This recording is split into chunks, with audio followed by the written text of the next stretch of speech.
इसके बाद आता है जो अभिक्रिया की दर को प्रभावित करता है वह है कारक कंसंट्रेशन ऑफ रिएक्टेंट, अभिकारकों की सांद्रता। और ये महत्वपूर्ण कारक है और आगे जो हम ये चैप्टर पढ़ने जा रहे हैं उसका अधिकांश भाग हम इसी पर डिस्कस करेंगे, इसी को जानेंगे।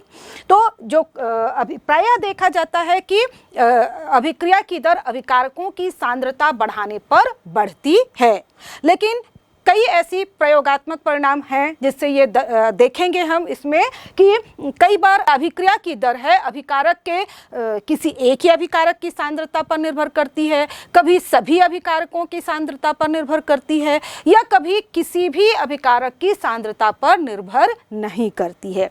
तो इस तरह से अभिक्रिया की दर अभिकारकों की सांद्रताओं से किस प्रकार प्रभावित होती है, इसी को हम विस्तार से जानेंगे।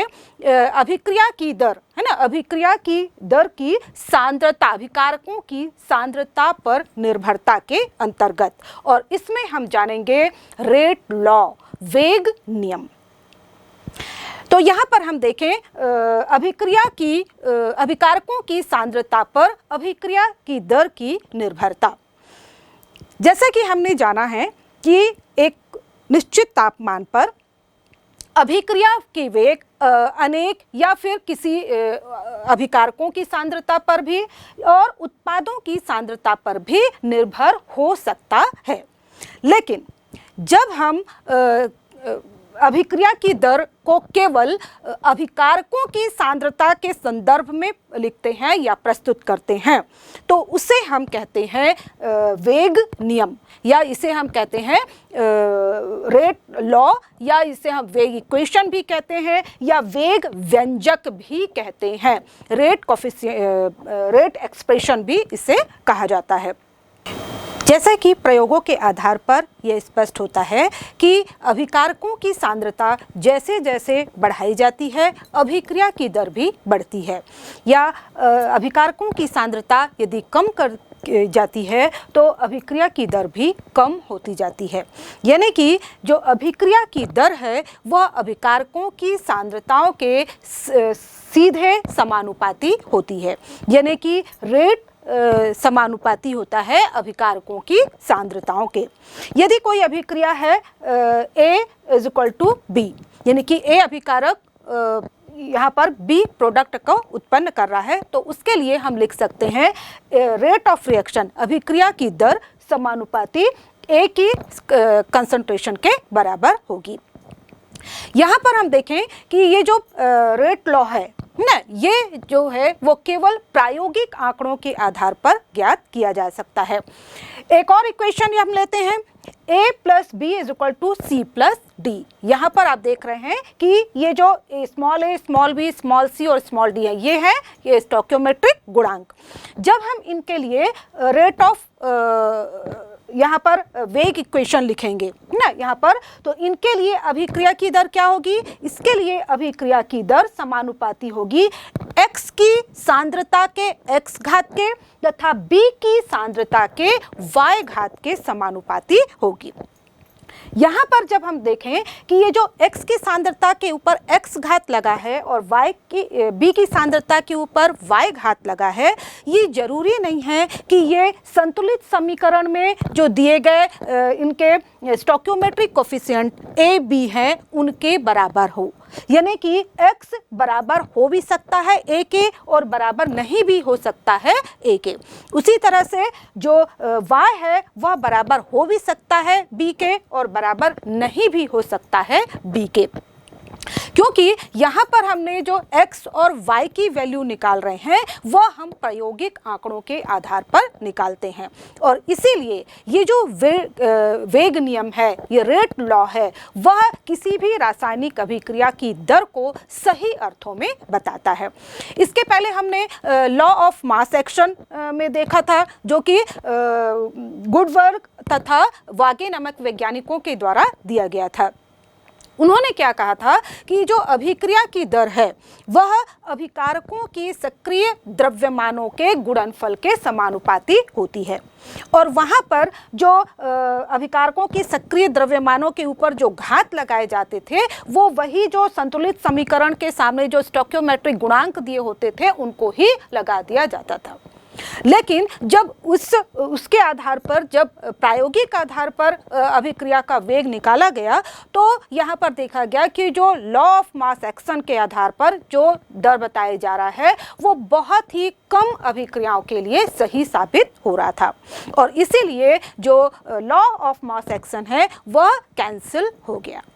जबकि जो वेग नियम है, दर स्थिरांक है, क्योंकि यह प्रायोगिक आंकड़ों के आधार पर निकाला जाता है, इसलिए यह अभिक्रिया के वेग को सही अर्थों में दर्शाता है। तो इस तरह से इस जो अभिक्रिया का वेग जो हम रेट लिखेंगे वो किस तरह से लिखेंगे? रेट समानुपाती ए की सांद्रता का घात x इंटू बी की सांद्रता का घात y। अब यहाँ पर समानुपात को हटाने के लिए हम एक स्थिरांक लगाते हैं जिसे हम वेग स्थिरांक कहते हैं। तो यहाँ पर रेट इज इक्वल टू हो जाएगा k concentration of A to the power x into concentration of B की पावर y। तो इस तरह से हम इसे रेट लॉ के रूप में लिखते हैं।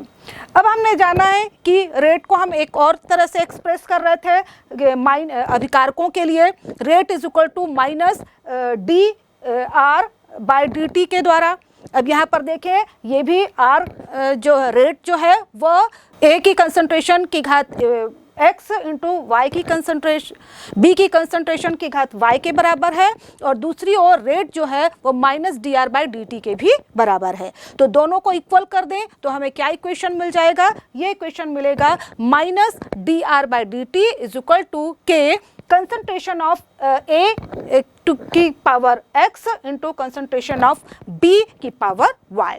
और इस तरह से ये जो वेग समीकरण हमें प्राप्त हो रहा है उसे हम कहते हैं अवकल वेग समीकरण, डिफरेंशियल रेट इक्वेशन या डिफरेंशियल वेग एक्सप्रेशन इसे कहा जाता है। यहाँ पर आप देख रहे हैं कि minus D R by D T ये अभिकारकों के संदर्भ में रेट ऑफ रिएक्शन है।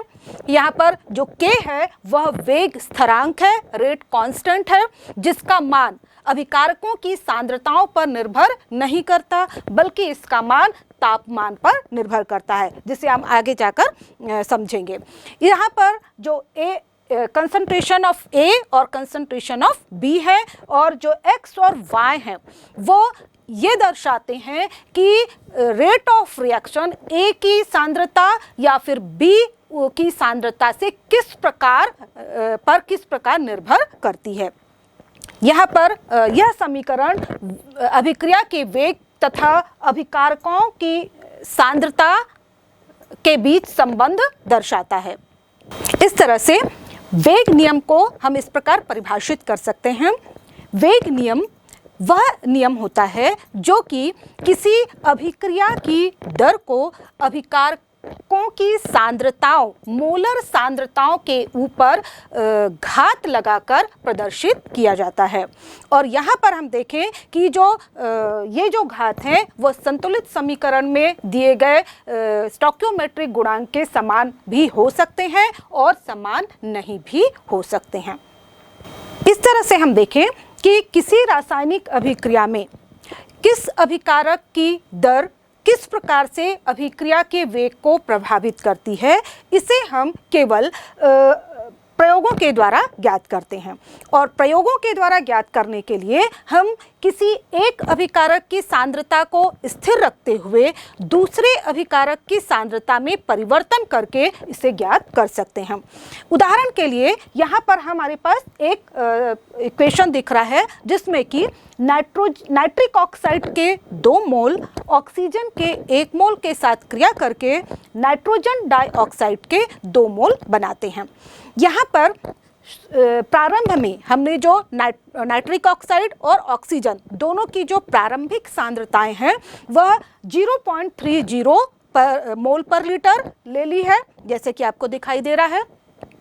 दूसरी तरफ जब हम देखते हैं और जब हमने दोनों की सांद्रता 0.30 मोल पर लीटर ली है, उस समय हम देखें कि जो रेट ऑफ रिएक्शन है वो निकल रहा है 0.096 मोल पर लीटर पर सेकंड। अब हम अभिकारक 1 यानी कि नाइट्रिक ऑक्साइड की सांद्रता को यदि हम दुगना कर दें, यानी कि इसकी सांद्रता को हम 0.60 मोल पर लीटर कर दें, जबकि ऑक्सीजन की सांद्रता को हम वही 0.30 रहने दें, तब हम देख रहे हैं कि जो अभिक्रिया की दर है वह प्राप्त होती है 0.384 मोल पर लीटर पर सेकंड। यानी कि आप तुलना करें 0.96 और 0.384, इन दोनों की यदि हम तुलना करें तो आप देख रहे हैं कि करीब 4 गुना वृद्धि हो रही है। इसी तरह से अब दूसरे अभिक्रिया के लिए हम नाइट्रिक ऑक्साइड की सांद्रता को स्थिर रखते हैं 0.30 मोल पर लीटर, जब और ऑक्सीजन की सांद्रता को हम दुगना कर देते हैं 0.60 मोल पर लीटर। उस समय जब हम अभिक्रिया की दर निकालते हैं तो हम देख रहे हैं कि ये आती है 0.192 मोल पर लीटर पर सेकंड। तो यहाँ पर आप तुलना करें, प्रारंभिक अवस्था से यदि तुलना करें तो हम देख रहे हैं कि अभिक्रिया की दर लगभग 2 गुनी बढ़ जाती है। और इसी तरह से अब हम यदि चौथा एक्सपेरिमेंट करते हैं जिसमें कि हम नाइट्रिक ऑक्साइड और ऑक्सीजन दोनों की सांद्रता को दुगना कर दें, तो जो हमें अभिक्रिया का दर प्राप्त होता है वो होता है 0.768 मोल पर लीटर पर सेकंड। तो इस तरह से हम देख रहे हैं कि जब हम नाइट्रिक ऑक्साइड की सांद्रता को बढ़ाते हैं तो 2 गुना करते हैं तो अभिक्रिया की दर 4 गुना बढ़ रही है। यानी कि जो अभिक्रिया की दर है वो नाइट्रिक ऑक्साइड की सांद्रता के स्क्वायर है ना, वर्ग के समानुपाती हुई। दूसरी ओर जब हम ऑक्सीजन की सांद्रता को दुगना करते हैं तो अभिक्रिया की दर केवल दुगनी हो रही है। इसका मतलब हुआ कि जो अभिक्रिया की दर है वह ऑक्सीजन की सांद्रता के 1 गुना के बराबर है ना, 1 घात के बराबर हुई। तो इस तरह से यहाँ पर अभिक्रिया की जो दर है वो नाइट्रिक ऑक्साइड की सांद्रता के संदर्भ में यदि हम देखें तो ये हो जाएगी नाइट्रिक ऑक्साइड की सांद्रता के दुगने के बराबर होगी, जबकि ऑक्सीजन की सांद्रता के 1 घात के बराबर होगी।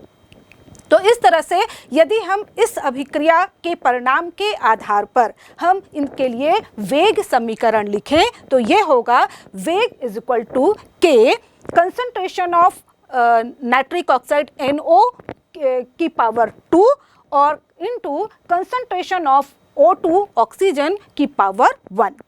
तो इस तरह से हम और इसका यदि हम अवकल वेग समीकरण लिखें, डिफरेंशियल वेग इक्वेशन लिखें तो ये हो जाएगा -dr/dt इज इक्वल टू के NO2 की पावर 2 इंटू O2 की पावर 1।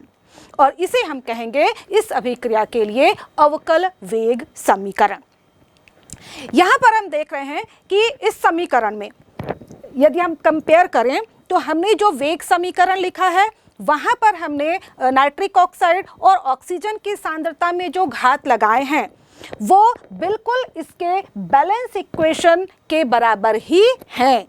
तो ऐसा बहुत कम या बहुत से अभिक्रियाओं में इस तरह से होता है कि जहाँ पर वेग इक्वेशन में जो सांद्रताओं के पदों पर घात लगाए गए हैं वह बैलेंस इक्वेशन के बराबर हों। कई ऐसी अभिक्रियाएं होंगी जहाँ पर ये असमान होते हैं। उदाहरण के लिए हम एक अभिक्रिया लेते हैं, यहाँ पर दिख रहा है क्लोरोफॉर्म। जब क्लोरोफॉर्म की क्रिया क्लोरीन के साथ कराई जाती है तो यहाँ पर आप देख रहे हैं कार्बन टेट्राक्लोराइड बनता है और एक अणु HCl का बन रहा है। यहाँ पर सभी के जो स्टोइकियोमेट्रिक कोफिशिएंट हैं वो समान है और इस आधार पर यदि आप वेग समीकरण इसके लिए लिखेंगे तो आप लिखेंगे वेग is equal to K concentration of chloroform की पावर 1 और कंसंट्रेशन ऑफ Cl2 की पावर 1। तो यहाँ पर आप देखेंगे कि जो बैलेंस इक्वेशन के आधार पर हमने ये इक्वेशन वेग समीकरण लिखा, लेकिन जब हम इसका प्रायोगिक डाटा देखते हैं, प्रायोगिक तौर पर जब हम इसका रेट ऑफ रिएक्शन निकालते हैं तो वो इस तरह नहीं आता है। वो आता है जो वेग is equal to concentration of chloroform की पावर 1, लेकिन chlorine into concentration of chlorine की पावर 1/2 यानी कि हाफ। तो इस तरह से हम देखें कि यहाँ पर जो प्रायोगिक आंकड़े हैं और जो बैलेंस इक्वेशन के आधार पर जो आंकड़ा है उसमें कंसंट्रेशन के ऊपर जो घात लगे हैं वो भिन्न भिन्न है। इसी तरह से एक बहुत ही प्रचलित अभिक्रिया है, वो है एस्टर का जल अपघटन। यहाँ पर हम देख रहे हैं जब एस्टर का की जल के साथ क्रिया होगी, यहाँ पर जल अपघटन करते हैं तो यहाँ पर आपको 1 मोल एसिटिक एसिड के और 1 मोल अल्कोहल का मिलता है। यहाँ पर जब हम इसके लिए इस इक्वेशन के आधार पर वेग समीकरण लिखेंगे तो ये होगा वेग is equal to K concentration of ester की power 1 into concentration of H2O की पावर 1, है ना। लेकिन जब इसका प्रायोगिक तौर पर आंकड़े देखे गए तो ये पाया गया कि जो अभिक्रिया की दर है वह एस्टर की सांद्रता से के 1 घात के तो बराबर होती है, यानी कि एस्टर की सांद्रता यदि दुगनी की जाए तो अभिक्रिया की दर भी दुगनी होती है। लेकिन जब इसमें जल की सांद्रता को बढ़ाया जाए, चाहे 2 गुना किया जाए या 4 गुना किया जाए, इसमें रेट ऑफ रिएक्शन में कोई प्रभाव नहीं पड़ता है। इसका मतलब यह है कि जो अभिक्रिया की दर है वह जल की सांद्रता से प्रभावित नहीं हो रही है, यानी कि इसके 0 घात के बराबर है।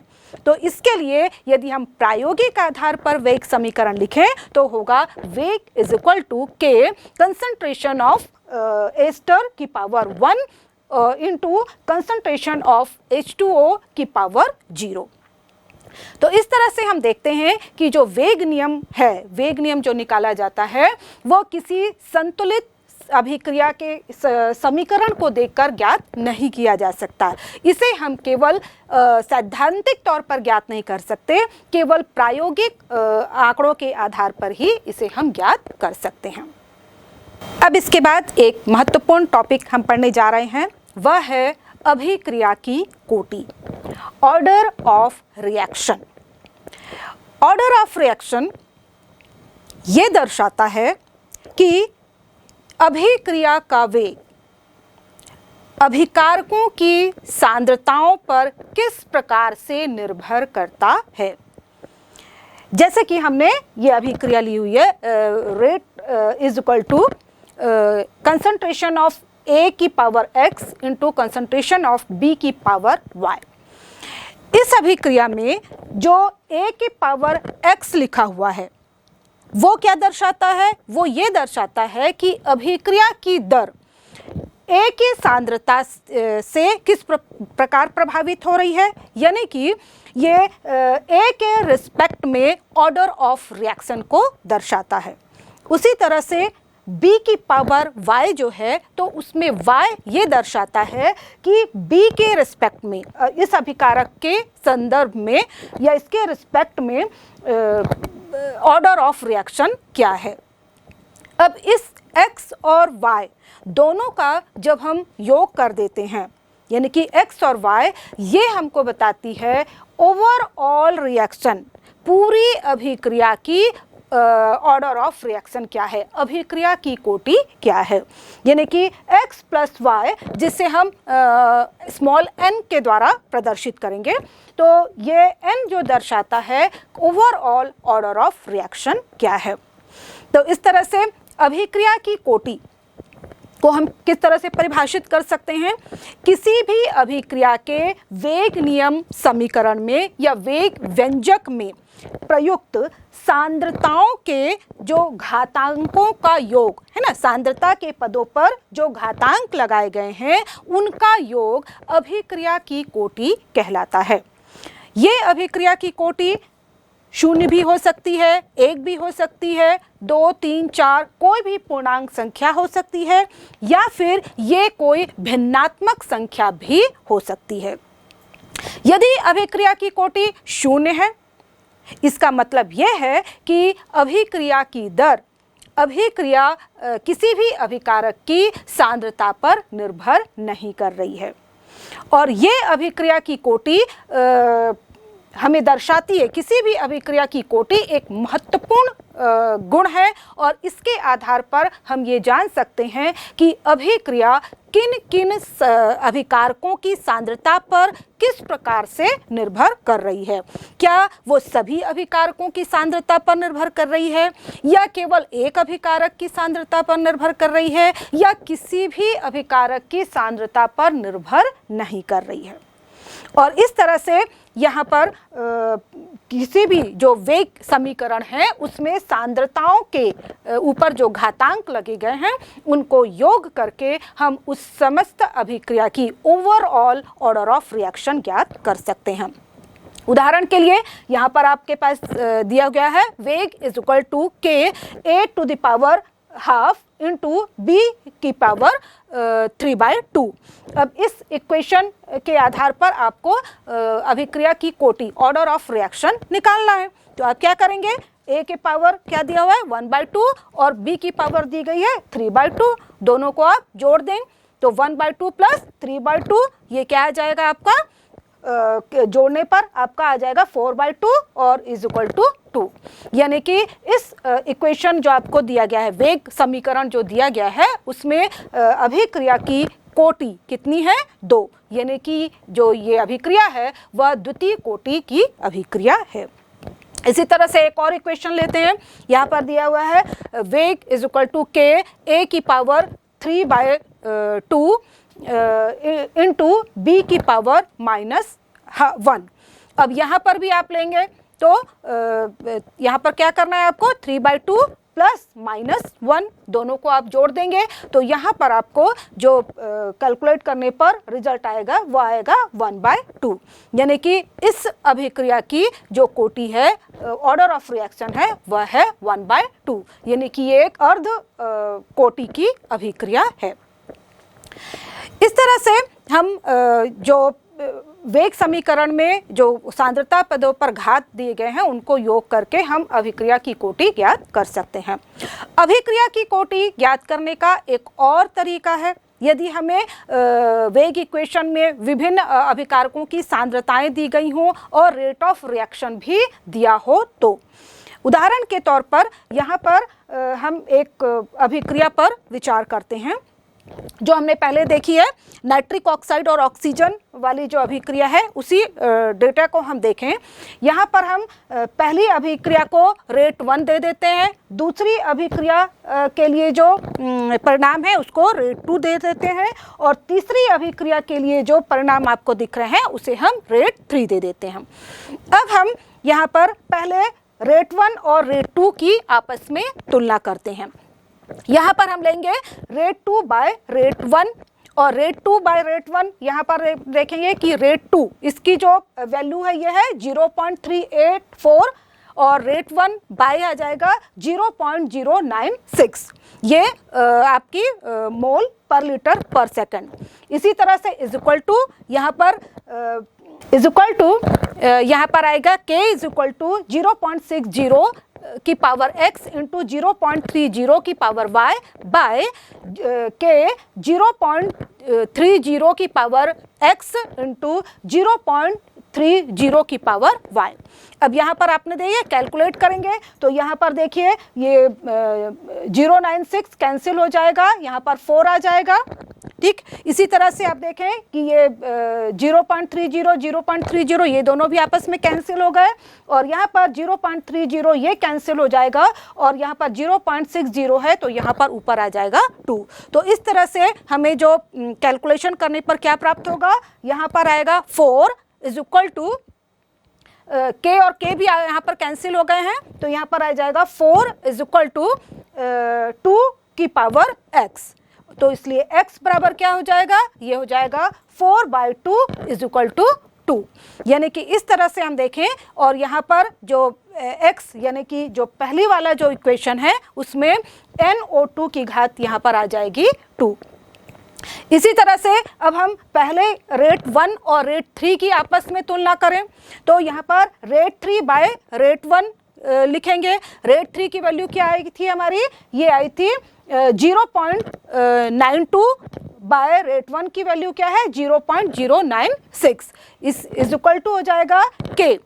तो के की वैल्यू यहाँ पर आप ऊपर लिखेंगे, रेट 3 की वैल्यू 0.30 की पावर x इंटू 0.60 की पावर y बाय के 0.30 की पावर x इंटू 0.30 की पावर y।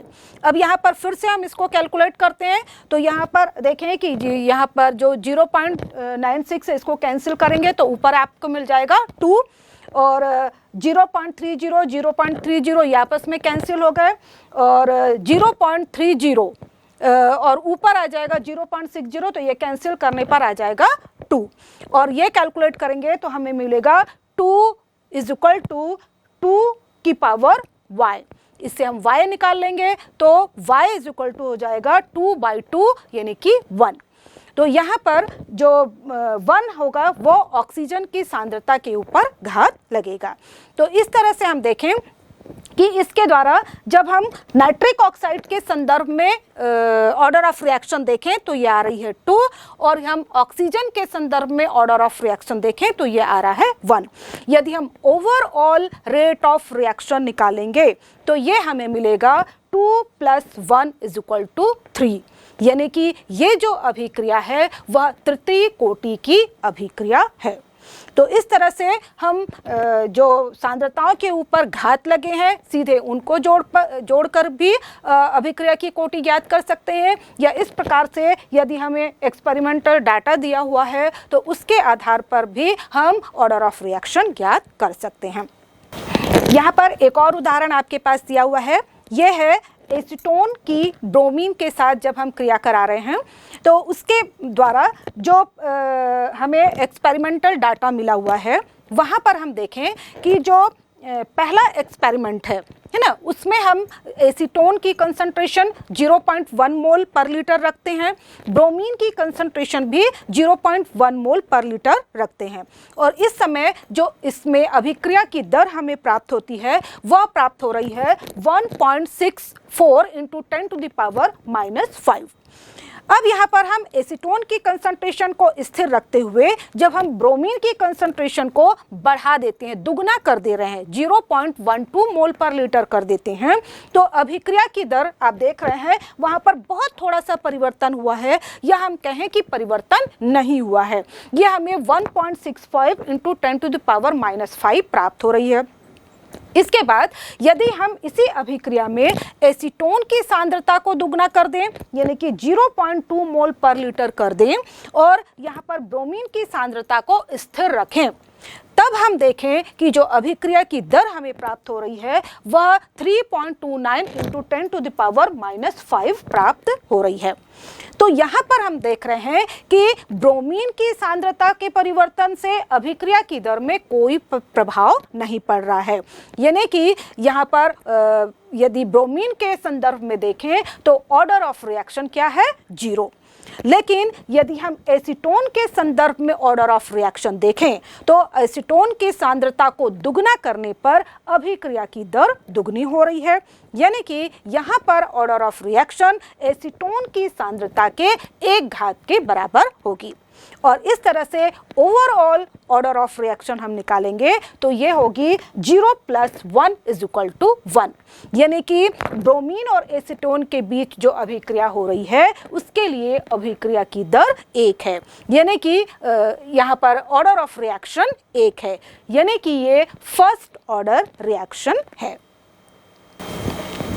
तो इस तरह से यहाँ पर हम भिन्न भिन्न प्रकार के उदाहरणों के द्वारा हमने जाना कि हम किस प्रकार से ऑर्डर ऑफ रिएक्शन ज्ञात कर सकते हैं, और ऑर्डर ऑफ रिएक्शन ज्ञात कर लेने से हमें यह स्पष्ट हो जाता है कि अभिक्रिया की दर किस अभिकारक की सांद्रता पर किस प्रकार निर्भर कर रही है, उसके दुगने घात के समानुपाती है या उसके आधे घात के समानुपाती है या उसके 1 घात के समानुपाती है। प्राथमिक एवं जटिल अभिक्रियाएं। एलिमेंट्री एवं कॉम्प्लेक्स रिएक्शन। कई बार रासायनिक समीकरण देखकर हमें ये समझ में नहीं आता कि यह अभिक्रिया किस प्रकार से हो रही है। यानी कि संतुलित रासायनिक समीकरण हमें बहुत सी जानकारी तो देता है, लेकिन हमेशा हमें इसकी सही क्रियाविधि के बारे में या अभिक्रिया के विषय में सही चित्रण इसका प्रस्तुत नहीं कर पाता है। जैसे कि कुछ अभिक्रियाएं होती हैं वह एक ही पद में हो जाती हैं। उदाहरण के लिए हम ले, जैसे कार्बन मोनोऑक्साइड ऑक्सीजन से क्रिया करके कार्बन डाइऑक्साइड बनाता है। यह अभिक्रिया एक ही पद में पूर्ण होती है। इस प्रकार की अभिक्रियाओं को जो कि एक ही पद में पूर्ण होती हैं उन्हें हम प्राथमिक अभिक्रियाएं एलिमेंट्री रिएक्शंस कहते हैं। लेकिन कई बार अभिक्रिया इसी तरह से उदाहरण हम देख सकते हैं, जैसे अमोनियम नाइट्राइड। अमोनियम नाइट्राइड का जब वियोजन होता है तो नाइट्रोजन गैस तथा जल बनता है। यह भी एक प्राथमिक अभिक्रिया है, यानी कि यह एक ही पद में पूर्ण होती है।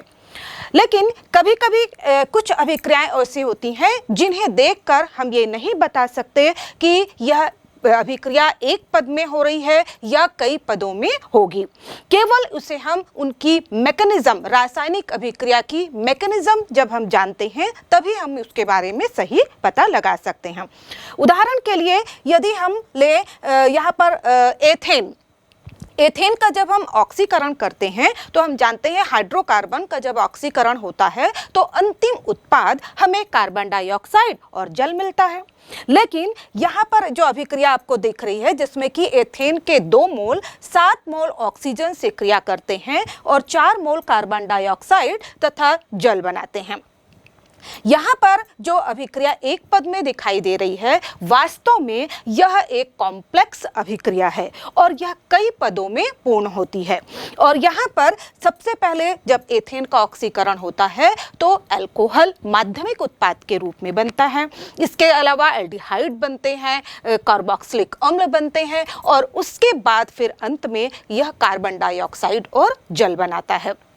तो इस तरह से यह अभिक्रिया कई पदों में पूर्ण होती है। तो ऐसी अभिक्रियाएं जो एक से अधिक पदों में पूर्ण होती हैं उन्हें हम जटिल अभिक्रियाएं या कॉम्प्लेक्स रिएक्शन कहते हैं। और इनके जो प्रत्येक पद हैं वो सभी, हर पद एक प्राथमिक अभिक्रिया को दर्शाता है। तो इसी तरह से जब हम किसी अभिक्रिया की कोटि या अणुसंख्यता का अध्ययन करते हैं तो उसके लिए हम ये जानना जरूरी होता है कि अभिक्रिया कितने पदों में हो रही है।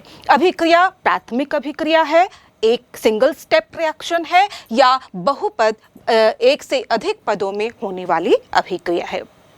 चलिए अब हम जानते हैं वेग स्थिरांक की इकाई।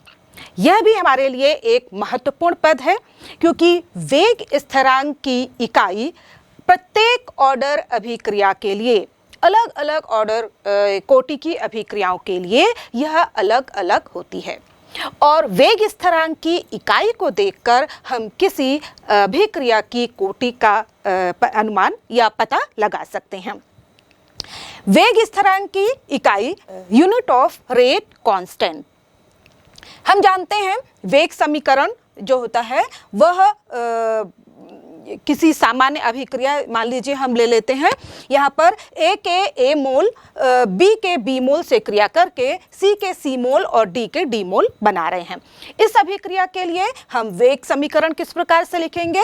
वेग is equal to K A की पावर X इंटू B की पावर Y। और यहाँ पर यदि हम K की वैल्यू निकालें तो K बराबर यहाँ पर क्या हो जाएगा?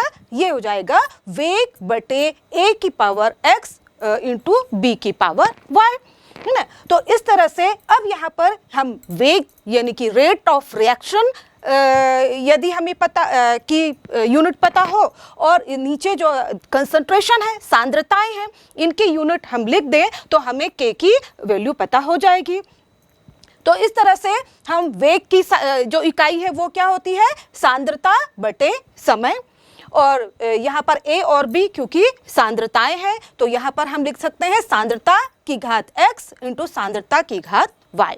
और हम जानते हैं कि जो x और y हैं इनको योग करके हम क्या लिखते हैं, n दर्शाते हैं, जो कि संपूर्ण अभिक्रिया की कोटि कहलाता है। तो इस तरह से हम इसको लिख सकते हैं K इज इक्वल टू यहाँ पर कंसंट्रेशन बाय यहाँ पर T समय हो जाएगा इनटू 1 बाय कंसंट्रेशन की पावर n लिख सकते हैं। अब यहाँ पर सभी की ये मिलने के बाद हम सभी के यूनिट लिख देते हैं। तो यहाँ पर आपका रेट ऑफ रिएक्शन की यूनिट क्या हो जाएगी, मोल पर लीटर पर सेकेंड बाय यहाँ पर कंसंट्रेशन के लिए हो जाएगा मोल पर लीटर और इसका पावर हो जाएगा n। तो इस तरह से हमारे पास ये K के लिए यूनिट K की वैल्यू निकालने के लिए हमें सूत्र मिल गया है। इसको और सरल करके हम इस तरह से लिख सकते हैं, यदि हम मोल पर लीटर को भी ऊपर ले जाएं तो इसे लिख सकते हैं यहाँ पर K इज इक्वल टू मोल पर लीटर की पावर 1 माइनस n s की पावर -1। तो इस तरह से ये जो हमें समीकरण सूत्र में मिल गया है, इसके द्वारा हम किसी भी कोटि अभिक्रिया के लिए K यानी कि वेग स्थिरांक की इकाई ज्ञात कर सकते हैं। तो चलिए यहाँ पर हम विभिन्न कोटि की अभिक्रियाओं के लिए वेग इकाई की गणना करते हैं। सबसे पहले निकालते हैं हम जीरो ऑर्डर रिएक्शन के लिए। तो जीरो ऑर्डर रिएक्शन के लिए हम जानते हैं कि यहाँ पर जो n है उसकी वैल्यू हमें रखनी है 0। तो सबसे पहले यहाँ पर आ जाएगा आपका मोल पर लीटर पर सेकंड इनटू 1 बाय मोल पर लीटर की पावर 0। अब यहाँ पर आप जानते हैं मोल पर लीटर की पावर 0 यानी कि इसकी वैल्यू 0 हो गई। तो हमारे पास क्या मिला, मोल पर लीटर पर सेकंड। तो यहाँ पर जीरो ऑर्डर रिएक्शन के लिए वेग स्थिरांक की इकाई क्या आ गई, ये आ गई मोल पर लीटर पर सेकंड। इसी तरह से अब हम प्रथम कोटि अभिक्रिया के लिए निकालते हैं। तो यहाँ पर आ जाएगा मोल पर लीटर पर सेकंड इनटू 1 बाय मोल पर लीटर की पावर 1। यहाँ पर n की जगह हम 1 लिख देंगे। अब यहाँ पर देखिए मोल पर लीटर ऊपर भी है, मोल पर लीटर नीचे भी है, दोनों आपस में कैंसिल हो जाएंगे और यहाँ पर जो हमारे पास यूनिट ये बचती है ये पर सेकंड है, ये आ जाएगा K की वैल्यू। यानी कि प्रथम कोटि अभिक्रिया के लिए K की वैल्यू जो आ रही है वो K की यूनिट मिल रही है, वो है आपके लिए पर सेकंड। ये बहुत इंपॉर्टेंट है, आपको याद रखना है कि प्रथम कोटि अभिक्रिया के लिए जो K की इकाई होती है वो होती है प्रति सेकंड। इसी तरह से हम द्वितीय कोटि अभिक्रिया के लिए निकालें तो द्वितीय कोटि अभिक्रिया के लिए हो जाएगा मोल पर लीटर पर सेकंड इनटू यहाँ पर मोल पर लीटर की पावर में हम क्या लिखना होगा, इसकी घात में 2, है ना, क्योंकि ये द्वितीय कोटि की अभिक्रिया है। तो यहाँ पर में हो जाएगा हमारे पास मोल पर लीटर पर सेकंड यहाँ पर इनटू 1 बाय मोल पर लीटर इनटू मोल पर लीटर। अब यहाँ पर देखिए 1 मोल पर लीटर ऊपर है और 1 मोल पर लीटर नीचे, ये दोनों आपस में कैंसिल हो गए। ऊपर हमारे पास बचता है पर सेकंड और नीचे हमारे पास यहाँ पर है मोल पर लीटर। मोल पर लीटर को आप ऊपर कर दें तो यहाँ पर देखिए मोल पर लीटर है ना, तो यहाँ पर मोल जो है वो ऊपर जाकर वो उसकी पावर -1 हो जाएगी। लीटर की पावर यहाँ पर -1 है, वो ऊपर जाकर यहाँ पर लीटर हो जाएगा, है ना, -1 है वहां से हट जाएगा। तो यहाँ पर हम इसको लिखेंगे पर मोल लीटर पर सेकंड। और इसी तरह से इसको हम लीटर को पहले भी लिख सकते हैं। तो यहाँ पर कई बार आपको लिखा हुआ मिलता है लीटर पर मोल पर सेकंड।